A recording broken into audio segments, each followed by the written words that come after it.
گا. آج جو ہے ہمارے مفتی سعید صاحب کا جو انتقال ہوا ان کے بارے میں تھوڑا سا سن لیجئے.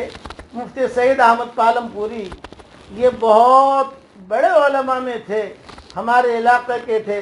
میرے گاؤں سے ان کا گاؤں تقریباً 15 سے 20 یا 25 کلومیٹر کے فاصلے پر ہوگا.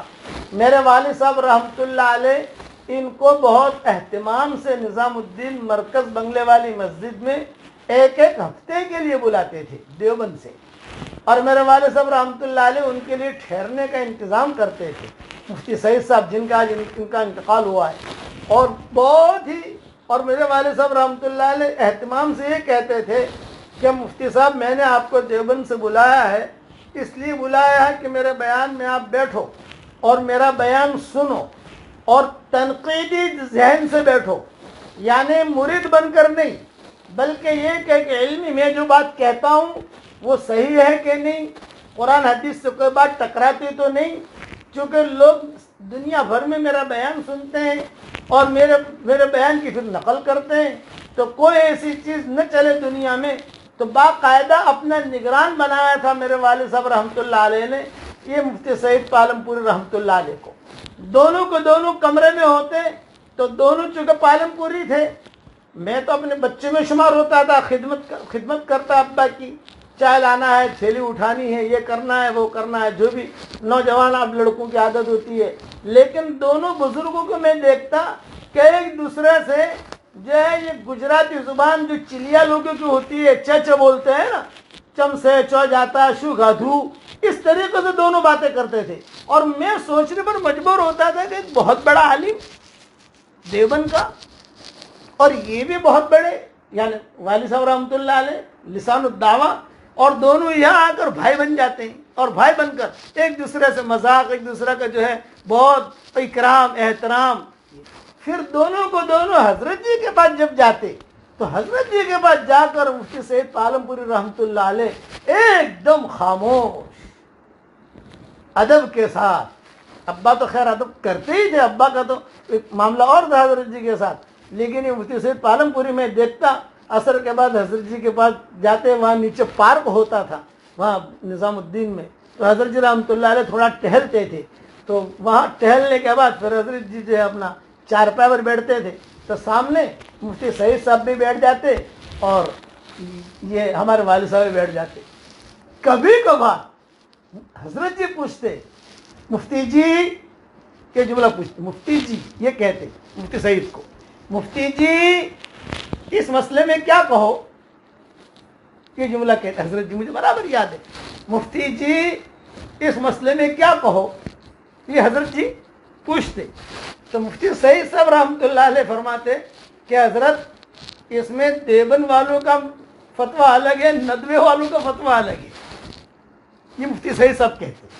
تو پھر حضرت جی رحمۃ اللہ علیہ کہتے, چونکہ حضرت جی رحمۃ اللہ علیہ پان بھی کھاتے تھے, اچھا بتاؤ دونوں کے فتوے بتاؤ.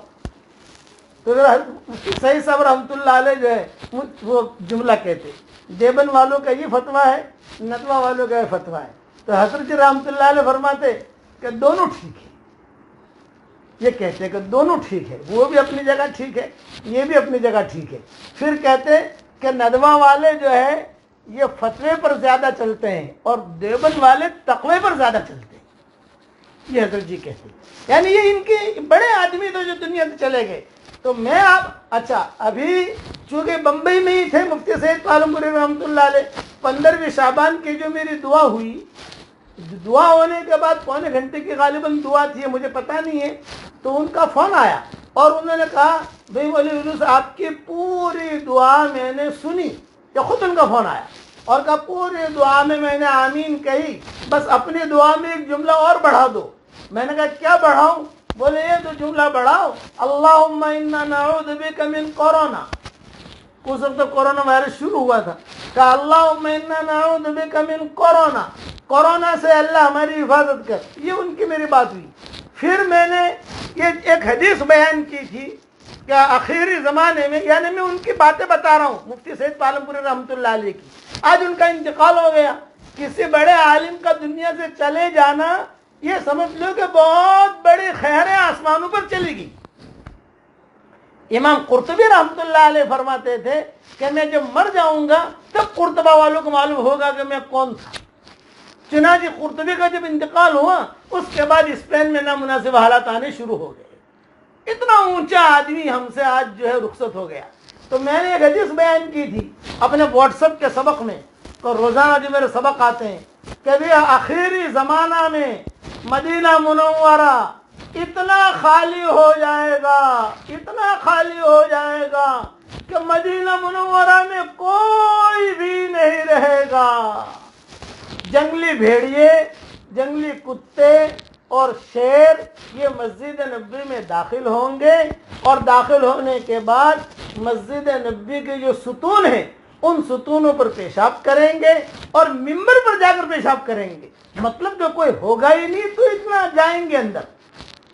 اور پھر میں نے حوالہ دیا موطا امام مالک کا، اس پر مفتی صاحب کا فون آیا، یہ کہا بھی یہ آپ کا جو سبق تھا یہ میں نے سنا، اور جو آپ نے حدیث بیان کی وہ بھی میں نے سنی، لیکن بس میں تمہیں ایک نصیحت کرتا ہوں کہ تم نے موطا امام مالک کا حوالہ کیوں دیا؟ میں نے کہا میں نے موطا امام مالک میں پڑھا تو میں نے وہ حوالہ دیا۔ انہوں نے کہا یہ حدیث تو بخاری میں نہیں ہے، یہ حدیث تو مسلم میں بھی ہے۔ اب انہوں نے ساری تقریر شروع کی، علمی تقریر، یہ 15ویں شعبان کے بعد کی چیز ہے، یہ علمی تقریر۔ فون پر کہتے رہے حافظ ابن حجر نے یہ لکھا ہے، فلاں نے یہ لکھا ہے، فلاں نے یہ لکھا ہے، فلاں نے یہ لکھا ہے۔ تو آپ جو بھی حوالہ دو تو اونچی کتاب کا حوالہ دو۔ بھئی موطا امام مالک بھی اپنی جگہ ٹھیک ہے، لیکن بخاری کا حوالہ دیتے۔ میں نے کہا بھی بخاری والے تو آپ لوگ ہو، وہ بخاری پڑھاتے تھے نا، تھوڑی سی میری بھی تکلف ہے۔ میں نے کہا حضرت آپ تو بخاری والے ہو، ہم تو بخاری تک پہنچ نہیں سکتے۔ انہوں نے کہا نا جو حدیث، انہوں نے ایک بات کہی، جو حدیث بخاری میں ہے، مسلم میں ہے، ترمذی میں ہے، موطا میں ہے، امام احمد مسند احمد میں ہے، تو جو دوسری کتابیں ہیں ان کا حوالہ مت دو، بخاری کا دو۔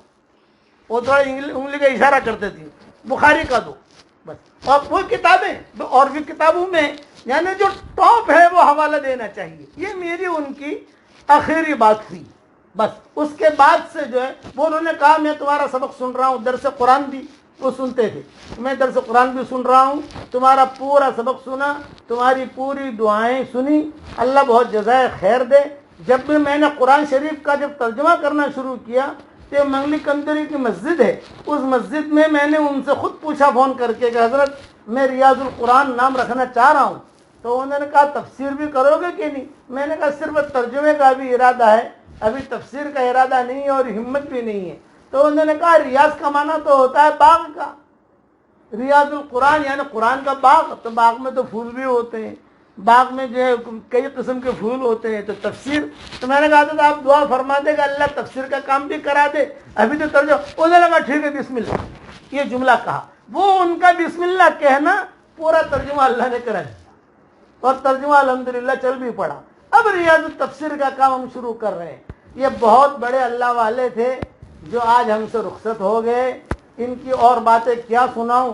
میرے والد صاحب رحمۃ اللہ علیہ تنہائی میں مجھے کہتے تھے کہ اگر کسی بات پر مفتی سعید صاحب میری بات پر متفق ہو جائیں تو میں جو ہے اپنے بیان کو اور مضبوط کر لیتا ہوں، پھر میں کسی سے ڈرتا نہیں، کوئی مفتی آوے کوئی آوے۔ مفتی سعید صاحب متفق ہو گئے، پھر میں جو وہ بیان اپنے بھرے مجموع کے اندر وہ بیان میں کرتا ہوں، وہ جملے میں کہتا ہوں۔ یہ میرے والد صاحب رحمۃ اللہ علیہ مجھے تنہائی میں کہتے تھے اور ان کے بڑے قصے سناتے تھے۔ اب دنیا سے چلے گئے، اللہ تعالیٰ ان کی قبر کو نور سے منور فرمائے، ان کے درجات کو بلند فرمائے، کروٹو اللہ انہیں آرام نصیب فرمائے، ان کی ہڈی ہڈی کو اللہ جنت نصیب فرمائے۔ آپ سب حضرات سے خصوصی طور پر درخواست کرتا ہوں کہ مفتی صاحب ابھی کچھ فتوے دیں گے، یہ ہمارے مفتی حذیفہ بھی انہی کے پاس پڑھے، بخاری ان سے پڑھی، بخاری شریف انہی سے پڑھی ہے، یہ جو کچھ ترمذی اور ترمذی بھی انہی سے پڑھی ہے، اور تقریباً 35 بڑی بڑی کتابیں لکھی ہیں مفتی سعید صاحب نے، کوئی 8 جلدیں ہیں، کوئی 12 جلدیں ہیں، کوئی 10 جلدیں ہیں۔ میں جب جاتا تھا ان کے پاس ملنے کے لیے تو کتابوں کا ڈھیر، میں کہتا تھا مفتی صاحب یہ کتابیں، بولے اجے ایک جملہ کہتے تھے کہ مولوی صاحب مجھے ایک نصیحت کرتے تھے، مولوی صاحب میرے والد صاحب کا جب انتقال ہو گیا تو مجھ پر بہت حالات آئے، تو مفتی سعید صاحب نے مجھے کہا کہ ایک نیت کر لو دین کا کام کرنا ہے جو بھی شکل کا ہو، دین کا کام کرو، یہ اپنی نیت بناؤ، چاہے تبلیغ کا ہو، چاہے تصنیف تعلیم کا ہو، چاہے مدرسہ پڑھانے کا ہو، چاہے کوئی بھی دین کا کام کرنا ہے۔ یہ انہوں نے مجھے نصیحت کی تھی۔ آج ماشاءاللہ وہ نصیحت کی برکت سے آج اللہ تعالیٰ نے ہر کام اللہ نے مجھ سے لیا۔ میں نے بکھرے موتی لکھی تو میں نے مفتی سعید صاحب کو بھیجی بکھرے موتی۔ میری جتنی بھی کتابیں آتی تھی اس کا کسٹم مفتی سعید صاحب کرتے تھے، دیکھتے تھے اور اس میں کوئی غلطی ہو تو بتاتے تھے، یہ حدیث یہاں سے، یہ حدیث یہ یہاں رکھو، یہاں رکھو۔ اسی لیے بکھرے موتی کا مقدمہ سب سے پہلے لکھنے والے مفتی سعید پالم پوری ہیں، پھر ان کے بھائی مفتی امین پالم پوری، انہوں نے مقدمہ لکھا کہ بھئی کتاب ایسی ہے، کتاب ایسی ہے۔ الحمدللہ وہ بکھرے موتی آتی گئی، چلتی گئی، جلدیں آتی گئی، چلتی گئی۔ آج اللہ تعالیٰ نے جو اس کو مقبولیت دی ہے وہ آپ سب جانتے ہیں۔ اس لیے آپ سے میں درخواست کرتا ہوں کہ 3 مرتبہ سورہ اخلاص پڑھ کر مفتی صاحب کو آپ ہدیہ بھیج دیجئے۔ آج کی مبارک رات میں، آج حرم شریف میں 27ویں شب ہے اور ہمارے ہاں 26ویں شب ہے، ان کا بس یہی حق بنتا ہے کہ ان کو جو ہے ان کے لیے جتنا مثال ثواب کر سکیں 3 مرتبہ سورہ اخلاص پڑھ لیجیے اور ثواب بھیج دیجیے۔ قل واللہ احد اللہ